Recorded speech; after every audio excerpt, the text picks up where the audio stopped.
Thanks, Karen. Hello, everybody. As Karen said, my name's Kaye Paardekooper.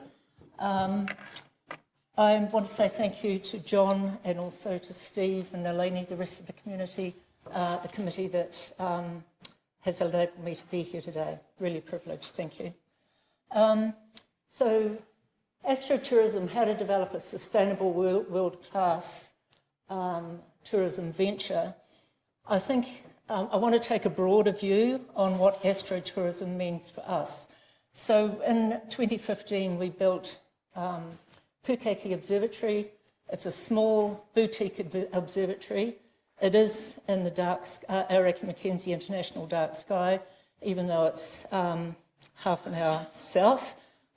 It's a very big reserve, and we're not Tekapo, but we're very close. So my husband and I own the retreat. It's 150 acres of what was wilding pine that we've gradually cleared to create a luxury kind of establishment. We've got 4 luxury villas.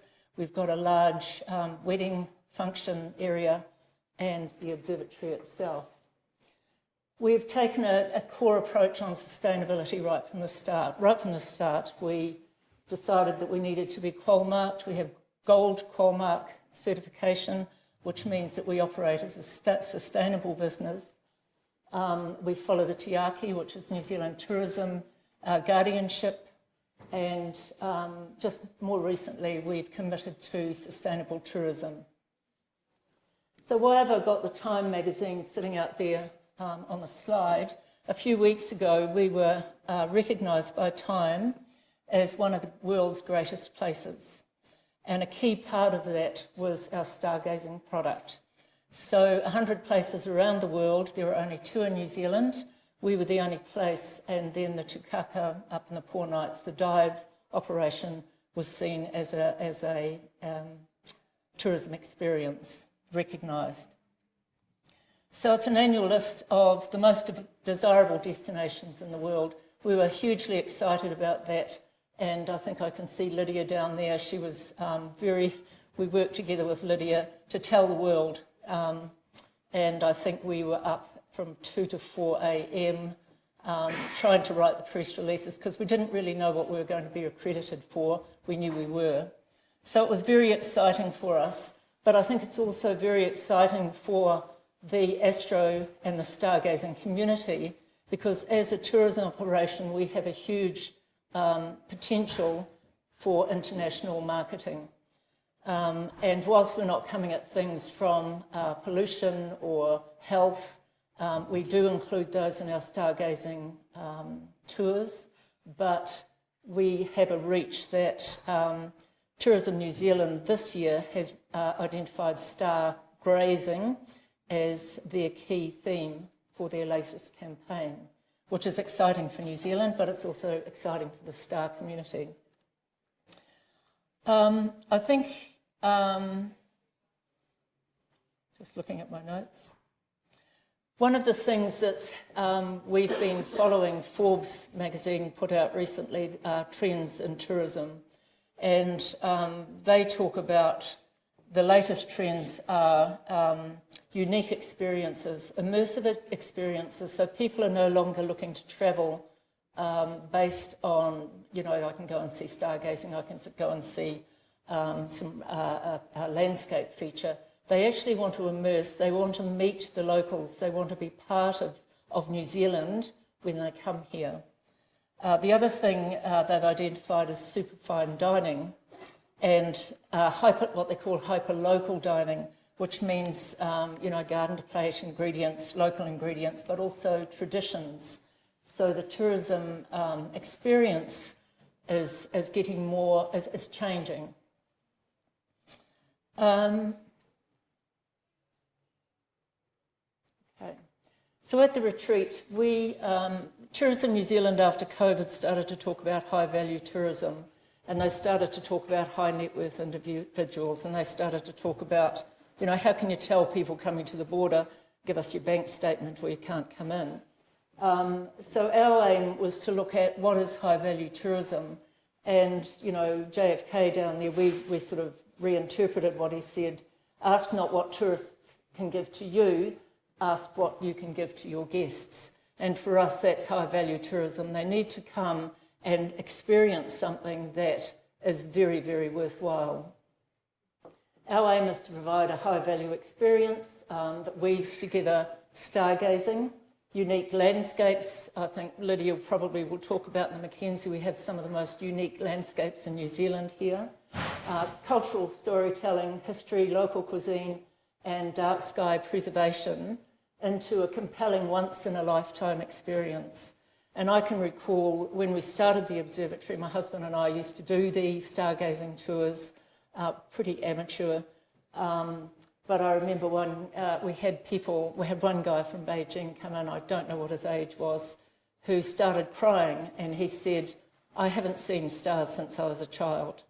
And for him, it was a very emotional experience. It was very moving for him.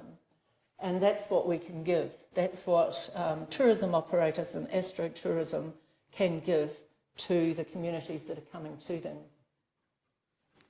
So this is the entrance to our observatory. I know it looks like a wine cellar because it is.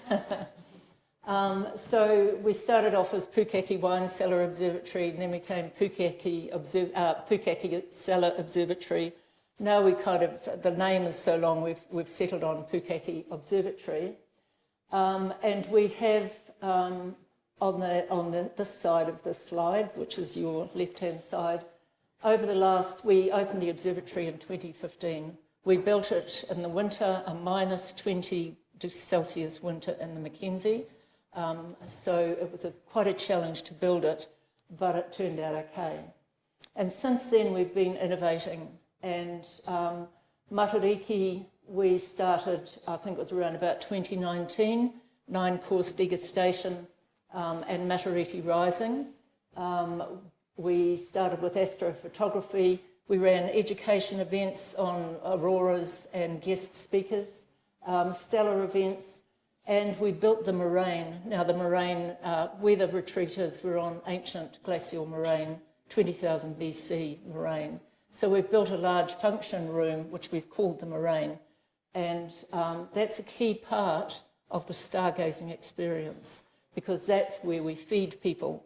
And we came up about 4 or 5 years ago with the concept of billion-star dining. And that's the product that Time recognised as something quite unique and something worthwhile. So billion-star dining, the guests go into the moraine. They have a beautiful 6 or 7 course degustation menu that's cooked by our chef team. We've got a team of about 4 chefs now. And then they move up to the observatory to observe with binoculars through the telescope and also taking photographs of deep space imagery. The sustainability part of it is really, it's our people. We believe in working with people around us. We believe in co-opetition. So my dream, I've been on this dark sky board for 6 years, I'm not on it now, but my dream was to have every astrotourism operator in the Mackenzie highly qualified, exceptional in what they do. And co-opetition means that there's no me toos, we're all doing something quite different. You know, you've got astrophotography out in the paddock, you've got astrophotography, tourism inside the boutique observatory, you've got the dark sky project here in Tekapo. So all of those experiences are quite unique, but I still do want them to be the best in the world. So working with people was important. Participation in things, I left the board, the Dark Sky board, to set up the Mackenzie Tourism Industry Association. It was just before COVID, and we needed something like that as tourism operators, even if it was just to cry on each other's shoulders for a couple of years, because we had no international tourists coming anymore. Contribution in terms of your time and your expertise and your knowledge and sharing. Innovation, critically important. This year we've brought in Dusk to Dark as a product targeted at families so that they can stand on the lawn of the retreat, look at Aoraki Mackenzie, watch the sunset, see the stars come up, move into the observatory and do some stargazing. Sustainability is important for us. We have strict guidelines around light, downlighting and what lights we can use. Sustainability in terms of financial sustainability. COVID was a huge hit, and I think we're still recovering, and we're not doing quite so much in terms of the public space, but that's coming back. We've spent the last 3 years trying to recover from COVID.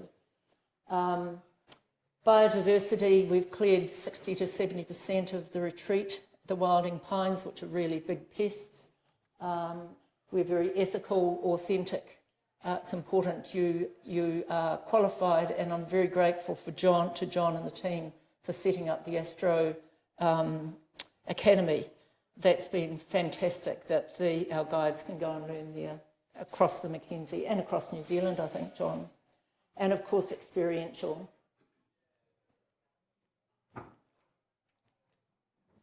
Okay, so I guess, I don't know how many Astro guide people are in the room here, but it's really about what makes you as an organisation unique. You know, this is our team here. We're so excited with all our Time magazines. We've been really blessed recently with all the auroras that have been coming through. We have growing our own vegetables. We have gardens. We have grow berries. That's one of our chefs. And of course, we have down the bottom here the beautiful views over Lake Pukaki to Aoraki Mackenzie. But when you come to set up your own tourism adventure, what is it that makes you unique? And listening to Lucas, you can see very quickly what's unique there with the dolphins and the local features in the environment. So future focus, I believe I'm really keen again. I'm quite fired up about getting a lot more community around stargazing, that you can achieve far more. At one level, you've got all you guys. I mean, I'm so overawed by the technical expertise in the room. At our level, I think we can do a lot better in coming together and cooperating and participating so that we have a really good, New Zealand has a really good product around the stars, around the night sky. So, Morag, I don't know if you can start that. Can we start that? Yeah. How many Astro people have we got in the room, actually, astrotourism? Oh, there's quite a few here. Yeah, great. I don't know if this is going to work, but one of our guides has taken this amazing, which was in the media, so you may have already seen it, amazing view, amazing images just recently of the aurora.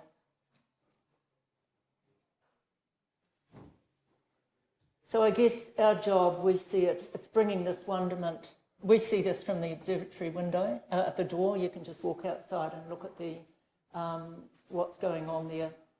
That's our house, which when he was taking it, we said, go and turn all the lights off on the house, please, which he did that. So this is just recently,